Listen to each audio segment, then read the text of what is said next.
How's it going? If you don't already know me, my name's Sam Barker. I'm a sound designer, re-recording mixer, and recording artist based out of Atlanta, Georgia. And today I have a sound design breakdown for you. This is my most popular video by far. It's got over 20 million views on Instagram at the moment, so thank you. I honestly can't even fathom that number. So thank you to anyone who watched it. It means the world to me.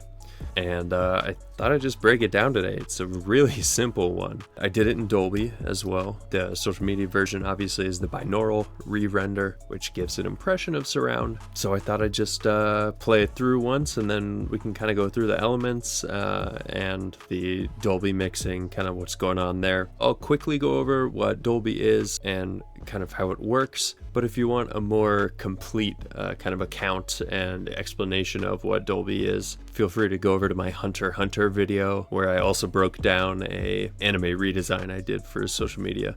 And there I kind of go into more detail. But let's take a listen to it real quick first, and then we'll talk.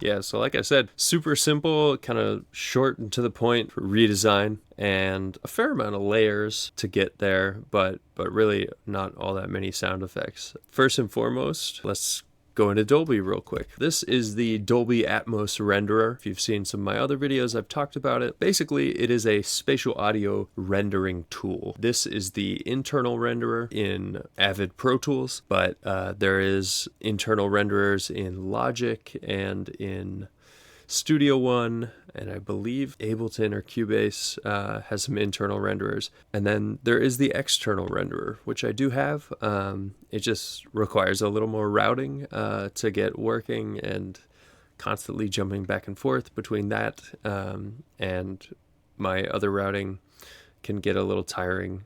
So it's just easier to do internal. The external renderer does have some additional features, especially when it comes to deliverables, like encoding into Dolby Digital Plus, which is a MP4 video format that supports multi-channel, and it's not a lossless format, but it is a very good kind of delivery format for a lot of things. But yeah, this is the internal renderer. Right now we're monitoring in binaural. If I had it routed, I could route my little 5.1 setup and monitor in 5.1. But the beauty of it is I can also then make so-called re-renders, and without changing anything on my end, it'll just also make another mix, say 714. That's 7 surround, 1 sub, and 4 overheads, or even a 916. And that really gives you some freedom to kind of create in the format that you want. And binaural monitoring is interesting because you can mix to a higher format. Now,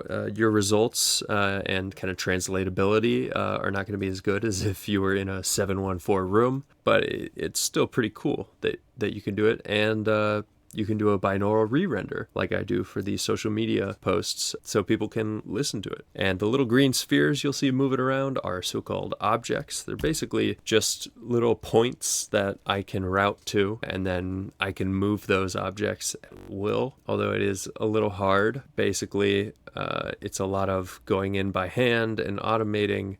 Glide to all enabled is an excellent shortcut to know, which I believe is Option Shift \, and that basically lets you go frame by frame, place one of your objects in a place, and then say glide to all enabled to that point, and then I want it to go here next, and you can move them around, and you can do those independently also for stereo channels. So it just gives you a ton of control over your sound.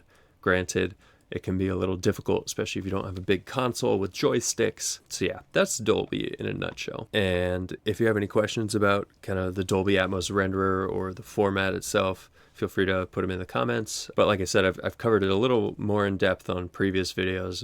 I will make soon a kind of dedicated video explaining it, and I'll just link that in the future. But for now, this is the session. Let's start with kind of the intro portion.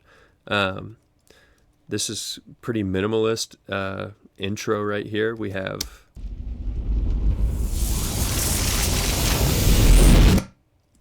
basically a really well designed riser here with some I think distortion, maybe decapitator and black box analog design. Lovely plugin, gives you some great saturation without adding harshness. And whenever you see these things here, I am routing to a so-called object bed. I am routing to a 714 object bed. Basically, I place objects in the place where a speaker would be in a 714 setup. So, 3 in the front, you have your right surround side, left surround side, and all around you.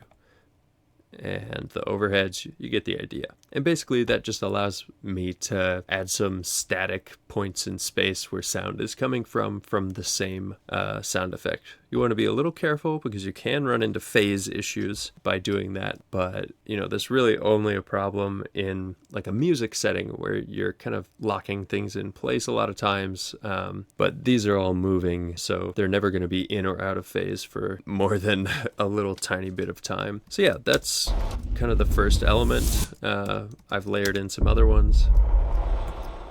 And I'm automating these all stereo objects around the space. A little fire whoosh, a little fire aftermath. Just to add some kind of atmosphere. Another fire whoosh, but a little longer. And another crackle fire whoosh. And just layering those together makes it feel a little more real.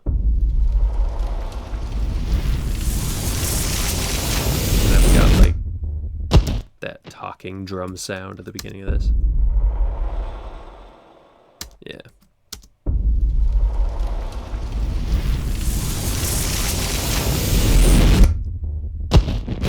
And then here, my original thought with this explosion, you can see it's beautifully animated. This is actually CG and really well done compositing to make it look like anime. But you can see it's like a huge explosion, and in reality, we wouldn't hear that sound for a while. I could do the calculations if I knew the distance, but sound doesn't travel that fast. So initially, I wanted it to be silent, and then the shockwave to hit us and us to hear it all. Really, it just, I did it, and it didn't sound good. It sounded all right, but I didn't feel it viscerally in my chest like you should with a lot of sound design, and that's because it wasn't linked up with the visuals. So in the end, I decided to kind of hybridize it and maybe take a little creative license, and I almost made it silent when the explosion first goes here.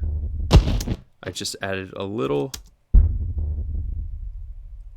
and that is hit through decapitator with the dry signal coming a little bit through, but mostly wet, and then a filter freak. And you can see I tried a whole bunch of different decapitators, and I even tried trash by isotope, but I found that hitting it through the drive really hard, and then through a filter freak, which is doing just a little bit of movement to add some interesting kind of resonant peaks here. And I'm only putting maybe 20% of the wet signal in there. So it's almost completely dry, but it just adds a little bit over the top.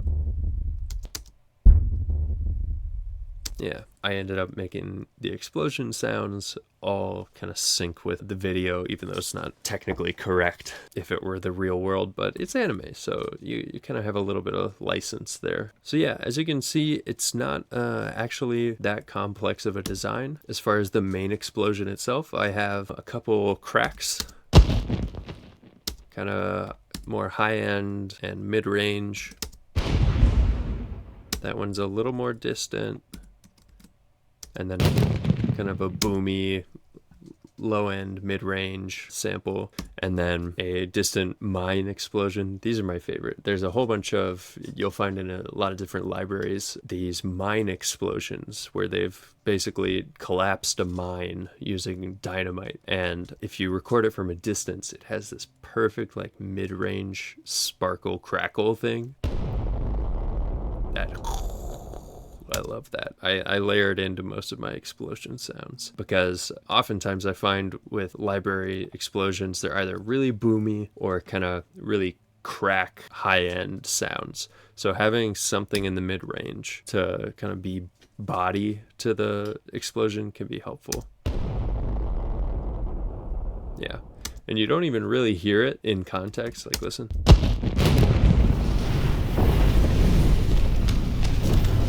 But it helps bring kind of that mid-range body that I love so much. That's kind of the first initial explosion. It's just those couple cracks. And then comes kind of the second wave. You can see the mushroom cloud comes up. And with that, I bring a jet engine sound, which then ties over to the next bit. Some artillery also to kind of bridge the gap between those two shots. This fire burst is kind of like gasoline explosions, and then just a normal explosion, another mortar. So it's really three parts to the explosion. It's the initial crack, the boom in the middle, and then bridging the gap to the next shot, there's this shockwave that comes out, and we see the swooshes.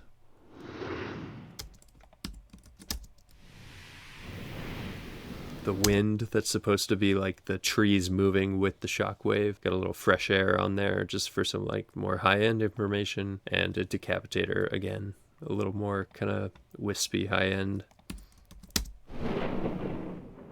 And that's more shockwave. So it goes crack, boom, shockwave, and then all this stuff to bridge into the development of the amazing explosion. In addition to all of these mortars and fire bursts here, I have some, I found all these firework, and these are grouped.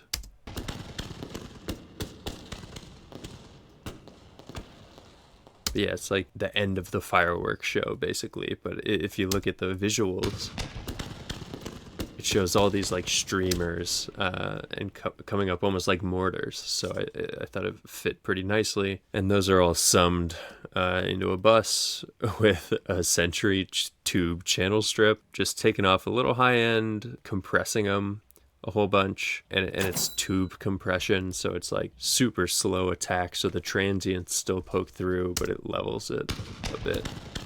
And then some vintage verb to get it to be further away because they sounded pretty close. Here's without and with. Just adds a little depth. And then my favorite, decapitator on punish.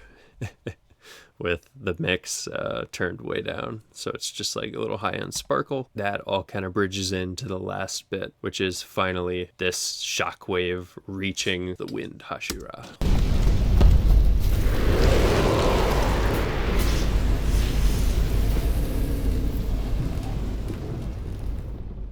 All of that is just layered wind and fire crackles at the end, as well as some like dirt and sand. And getting it to sound big enough was kind of a challenge. But layer up a whole bunch of stuff and all of a sudden it works a bit better.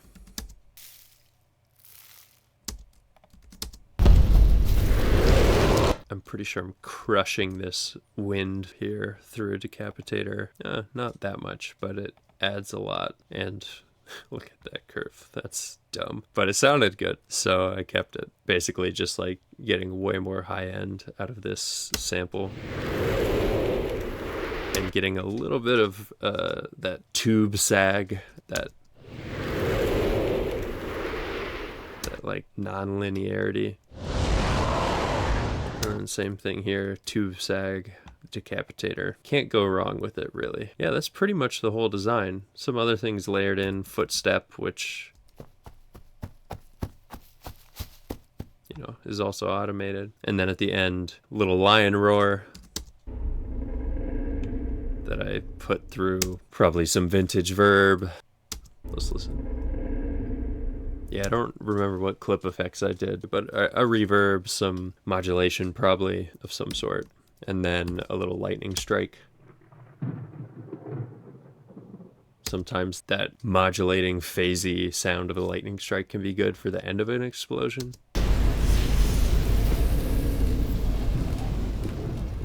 But yeah, I love that little lion roar in there because it adds that like growl that an explosion should have. And then more wind and some like little firework rockets that are supposed to be those flying chunks of earth. And then some LFE rumble here, sending to my LFE. So that's pretty much the whole kind of design. But just to talk real quick about kind of the Dolby side of things. Again, it wasn't that crazy of a design, but like here for this huge one shot at the beginning, by the way, this is bad form, having size this big. Basically, all the size is doing is saying, I want this object to also have information that goes to some of these other speakers as well. And it diffuses the sound a little bit. So usually I don't really go over 20 on size ever. But there was such a small amount of sounds in the beginning here that it kind of had this narrowing effect of the explosion, which I liked a lot. And you can also see I'm sending to my object bed. So if I solo this out and open back up the renderer,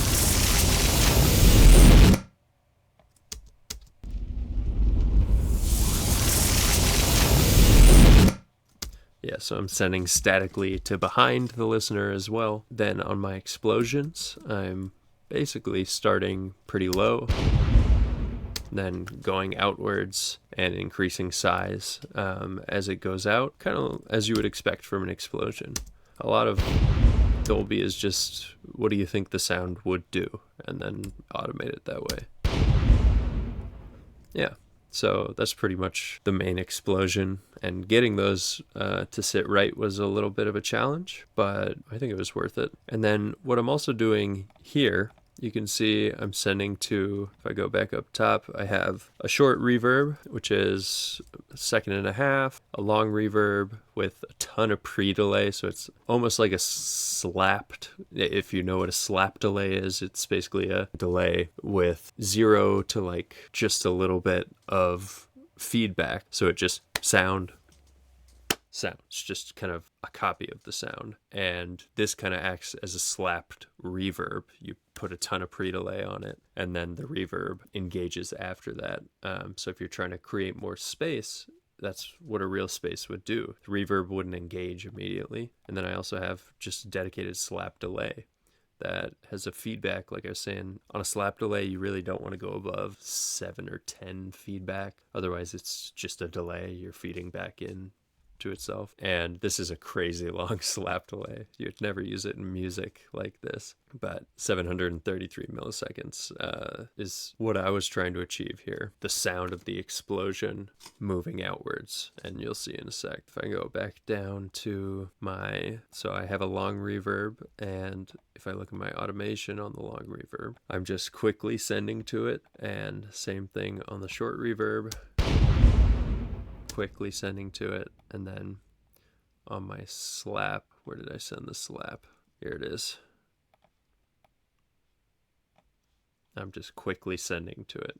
And then I placed the slap, and this is the awesome thing about Dolby, is you can put your reverb wherever you want it. It's not just locked to the stereo world. And my short reverb is kind of left surround side, right surround side. My long reverb is pinned to the top of the field, the binaural field in the back, and my slap is just right in front of me. So I was trying to create a feeling of when you hear a sound expand, all of a sudden it's all around you. So I really wanted to get that with this explosion. So that, in conjunction with also automating the objects to move outwards, I think helped make it feel real. So yeah, that's reverbs. And if you're ever wondering how they get the sounds in a binaural monitoring setting to sound like they're coming from different places around you, I did a little more research into it. It's basically a combination of a few things. One, they're accounting for the delay that it would take. If you look at your I/O settings and go to Dolby Atmos, every binaural mode has a different field that it can be in: near field, mid field, far field. And that's basically increasing or decreasing this delay I'm talking about. But if something's coming from way up here, it has a little bit longer before it hits your eardrum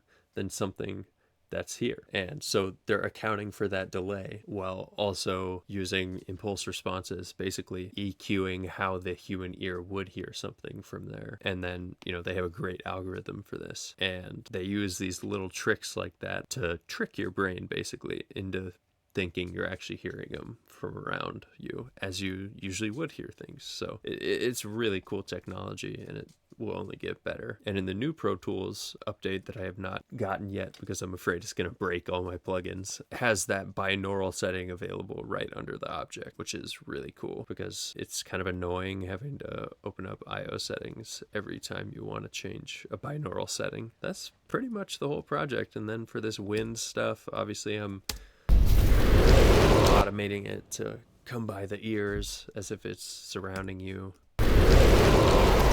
and gaining size as it does that. And the same for most everything. On some things, if I'm lazy and I don't feel it's going to add a whole bunch to spend the time automating stuff, I'll just send to my object bed. It's called a bus here. It's an object bed. Sorry about that. But I send to my object bed, and wherever these are is where it'll pop up in that object bed. So it's literally just left, right. So it's kind of like adding a little bit of stereo into your surround mix. And I'll do that for some things. Not that complex a project, but I feel like putting a whole bunch of different little things together can actually make a big change. So we'll play it through once more.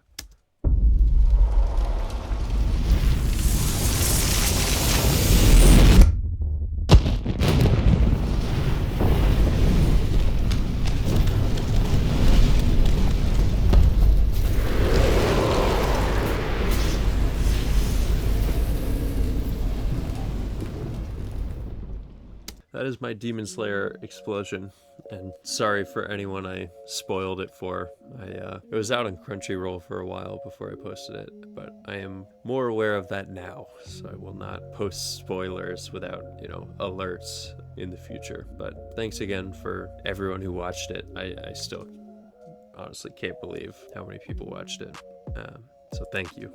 I appreciate it. And let me know if you have any questions about Dolby or sound design in general. Happy to help. Obviously, I'm still learning too. We all are. That's kind of the job. You just keep learning every day, and that's why I love it. Let me know if there's any other breakdowns you want, or if you want breakdowns of kind of other sound design in popular shows. I'm happy to do that too. I postponed the next pitch correction video like many weeks now. I just wasn't super happy with how I explained things, but hopefully I will post that soon. But in the meantime, I'll just keep posting stuff like this. Thanks again, and I will see you next time.